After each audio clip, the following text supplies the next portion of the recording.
जी, चर्चा तो यहाँ इस चीज की हो रही है कि ये सरकार जो है वो लेजिस्लेटिव एजेंडा उसका कुछ है और वो कुछ ऐसा करेगी। ये विपक्ष ये कह रहा है कि भैया हमको तो आप शामिल करते ही नहीं है, हमको तो आप कॉन्फिडेंस में लेते ही नहीं है, हमसे तो आप चर्चा करते ही नहीं है, कुछ ऐसा करेंगे। मतलब कांग्रेस की तरफ से तो ये तक कहा गया कि हथगोला कोई फेंकने वाले हैं। ऐसा कौन सा हथगोला आने वाला है?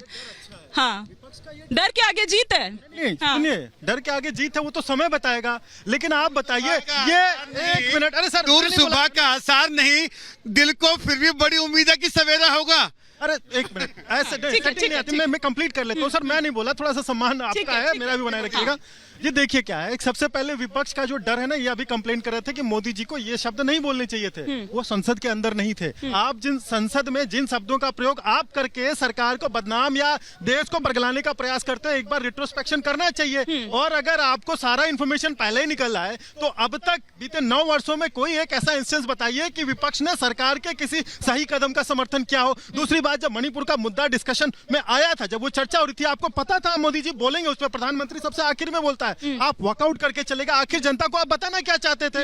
यानी आप खोखले हैं, वही बताना चाहते थे। तो ये जो डर के आगे वाली जीत वाली बात है ना, ये युवाओं को तो समझ में आती है, लेकिन कांग्रेस जो 55 वर्षों तक प्रेम कुमार जी से मेरा सवाल है। एक सेकंड सर, आ रही हूँ। एक ओपनिंग कमेंट ले लूं, एक ओपनिंग कमेंट।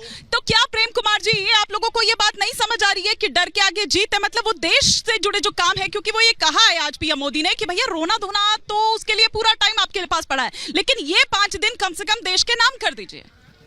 देखिए, ये डर शब्द कहां से? विपक्ष के लिए कहा जा रहा है विपक्ष डर गया। किस बात से डर गया? जो अभी हुआ नहीं है उस बात से डर गया। यहाँ हम तो ये कह रहे हैं, मनोज यादव को पता है कि क्या होने वाला है संसद में, कैबिनेट को पता नहीं है क्या होने वाला है संसद में।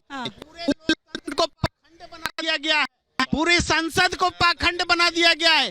पाखंड ले रहा है, किसी को कुछ भी पता नहीं है।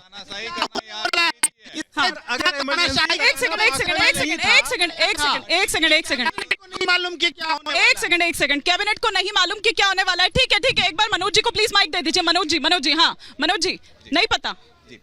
देखिए, ऐसा है, मुझे लगता है कि केवल और केवल सोनिया गांधी जी को भी पता रहता है इनकी पार्टी में। आपने देखा किस तरह से अधीर रंजन चौधरी जी को रिमोट से चलाने का काम कर रही थी, जिस तरह से यूपीए सरकार को उन्होंने रिमोट से चलाने का काम किया। तो इनमें इनकी पार्टी में तो केवल और केवल एक परिवार को पता रहता है, बस फैमिली को पता रहता है। लेकिन एक बात मैं बता देता हूँ, आपने कहा कि इनको बुलाते नहीं है। आपको पता है 15 अगस्त को इनको निमंत्रण दिया गया। क्या मल्लिकार्जुन खड़गे जी गए? नहीं गए। नई संसद भवन जब बन रही थी तो इनको निमंत्रण दिया गया। क्या ये आए?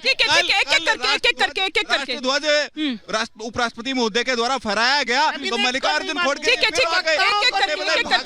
बार अजय जी कुछ रिएक्ट कर रहे हैं, फिर संजय जी का रिएक्शन कौन काम करता है?